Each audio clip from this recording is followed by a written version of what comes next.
Bismillahirrahmanirrahim. Assalamualaikum warahmatullahi wabarakatuh. Alhamdulillahirabbil alamin wa bihi nasta'in ala umurid dunya waddin. Wassalatu wassalamu ala asyrofil anbiya'i wal mursalin wa ala alihi wa sahbihi ajma'in amma ba'du.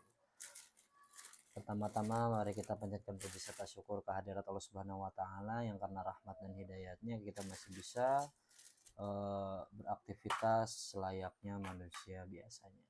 Dan juga salawat serta salam tak lupa kita kirimkan kepada baginda kita, uswatun hasanah kita, teladan kita, Nabi Muhammad SAW, yang karena dakwahnya kita bisa merasakan Islam sampai saat ini. Jadi sebelumnya izinkan saya memperkenalkan diri. Saya Profesor Prastowo, mahasiswa semester 3 dari program studi Tarjamah Fakultas Adab dan Humaniora Universitas Islam Negeri Syarif Hidayatullah Jakarta. Pada kesempatan kali ini saya ingin mempresentasikan dan juga kita akan belajar bersama tentang prinsip kerjasama. Prinsip kerjasama itu sebenarnya bagian dari pragmatik, yang dimana pragmatik ini mempelajari tentang makna di segi eksternal, baik itu dari segi sosial, intinya segi luar, bukan dari segi tuturan atau kata yang diucapkan. Nah, prinsip kerjasama ini pertama kali dikenalkan oleh Paul Grice di artikelnya Logic and Conversation di tahun 1975. Oke, pertama kita ke bagian prinsip kerjasama, definisi, dan tujuan. Ya, selesai. Itu aja. Baik, bismillahirrahmanirrahim. Assalamualaikum warahmatullahi wabarakatuh.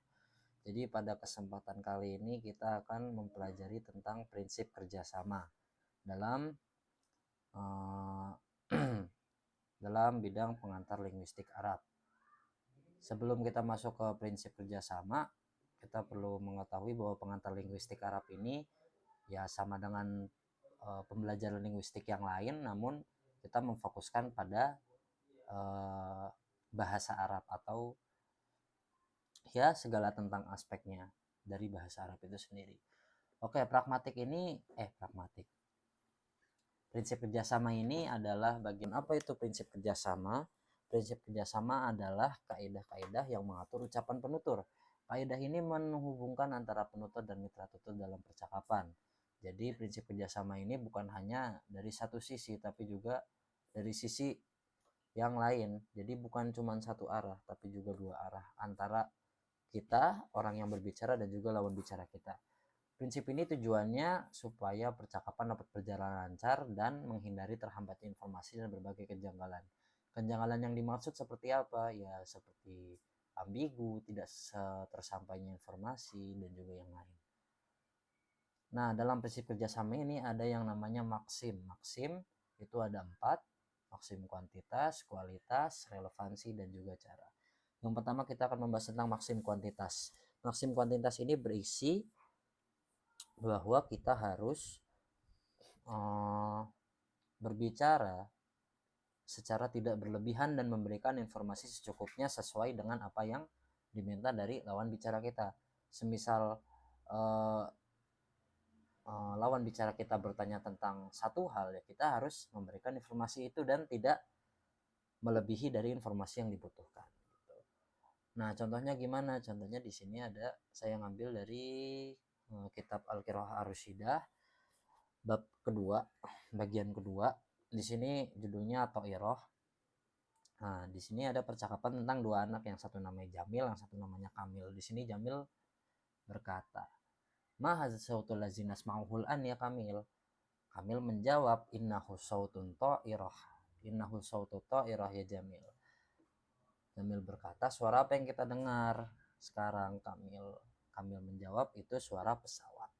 Nah, di contoh ini si Kamil menjawab apa yang diminta oleh Jamil. Apa yang diminta? Ya dia bertanya tentang ini suara apa sih? Ya udah Kamil sekadar menjawab suatu toiroh, suara pesawat, karena hanya itu yang diminta dan tidak ada informasi lain yang diberikan dari si Kamil ini. Gitu. Nah, selanjutnya adalah maksim kualitas. Dalam maksim kualitas ini berarti kita harus menyampaikan informasi apa adanya, jujur, dan tidak menyalahi kenyataan yang ada. Maksudnya gimana ya, kita tidak berbohong, kita tidak mengada-ngada, kita tidak berubah informasi gitu. Ketika ragu, penutur bisa menggunakan ungkapan seperti jika aku nggak salah, jika aku tidak salah. Misalnya nih, kalian ditanya, tadi udah oh jangan itu. Misalnya kalian ditanya, rumahnya ini di mana sih? Terus kalian nggak tahu nih pastinya di mana, tapi kalian kayak sempat tengah kalau misalnya rumahnya tuh ada di sini gitu. Jadi kalian ngomong kalau nggak salah rumahnya di sini dan sebagainya. Kalau di bahasa Arab contohnya bagaimana? Contohnya seperti ini. Saya ngambil dari kitab Al-Qari'ah Ar-Rasyidah juga, bagian kedua, bagian keempat tapi ini.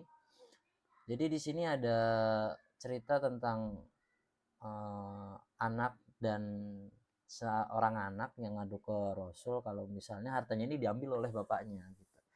Jadi di sini Rasulullah memanggil bapaknya suruh datang sama anaknya juga. Di sini Rasulullah bersabda, akhbaruni an syai'in qultahu fi nafsika ma sami'tahu uzunaka. Ceritakan hal yang kau katakan pada dirimu sendiri yang didengar oleh telingamu. Di sini orang tuanya berjawab, wallahi ya Rasulullah, ma yazalallahu yazidu nabika yaqinan. Demi Allah wahai Rasulullah, Allah terus menambah rasa yakin kami terhadapmu. Di sini yang bisa kita ambil maksim kuantitasnya itu dalam bentuk apa? Dalam bentuk penggunaan kata sumpah. Walaupun kata sumpah sendiri belum tentu menjamin bahwa maksim kualitas ini terjalani gitu. Ya, di sini kata sumpah dapat menjadi opsi untuk menerapkan maksim kualitas. Oke, selanjutnya adalah maksim relevansi. Maksim relevansi itu maksudnya gimana? Maksim relevansi itu berarti kita sebagai peserta percakapan itu memberikan kontribusi yang relevan dengan situasi penuturan. Maksudnya topik yang kita bahas ketika berbicara itu relevan dengan topik yang dibicarakan oleh lawan bicara kita. Ya nyambung gitu maksudnya. Topik-topik berbeda pun yang berbeda dari topik yang kita bahas bisa jadi nyambung kalau itu ada hubungan, jika itu memiliki kaitan dalam percakapan. Nah, contohnya seperti ini. Jadi di sini ada seorang pemuda yang mengadu ke Rasul kalau misalnya dia banyak dosa gitu dan dia belum bisa meninggalkan dosa-dosa itu. Di sini percakapannya yaitu sang pemuda berkata, ini aktarifu minaz dzunubi ya Rasulullah, mala astati'u tarkahu. Rasulullah menjawab, hal tu'ahiduni ala tarkil kadzibi. Artinya pemuda itu berkata, sesungguhnya aku lebih banyak melakukan dosa dibanding yang aku tinggalkan wahai Rasulullah. Terus Rasulullah menjawab, bisakah kau berjanji untuk tidak berbohong? Di sini kita mungkin awalnya berpikir kalau misalnya kenapa awalnya dia cuma mengadu tentang dosa, tapi di sini Rasulullah meminta untuk berhenti berbohong. Ini ada satu pepatah dalam bahasa Arab yang bunyinya Ra'suzunubi al-kazibu gitu, bahwa pangkal dosa adalah berbohong. Dimulai dari bohong ini dosa akan kita akan melakukan dosa yang dimulai dari berbohong gitu. Walaupun terlihat tidak nyambung, tapi sebenarnya ini masih relevan walaupun tidak terlihat langsung. Dan di situ juga mitra tutur atau Rasulullah ini memahami maksud dari sang penutur. Maksudnya itu gimana? Kalau dia curhat tentang bahwa dia melakukan banyak dosa, berarti kan dia ingin meninggalkan dosa-dosa itu gitu. Apa dia mengadu dan meminta saran kepada Rasulullah begitu. Nah, yang terakhir adalah maksim cara. Kalau yang tadi itu tentang apa yang harus kita bahas atau apa yang harus kita ucapkan. Nah, yang sekarang ini tentang bagaimana cara kita mengucapkan atau bagaimana cara kita bercakap dengan orang lain. Dalam maksim cara ini kita diminta untuk berbicara secara langsung, lugas, serta tidak berlebihan.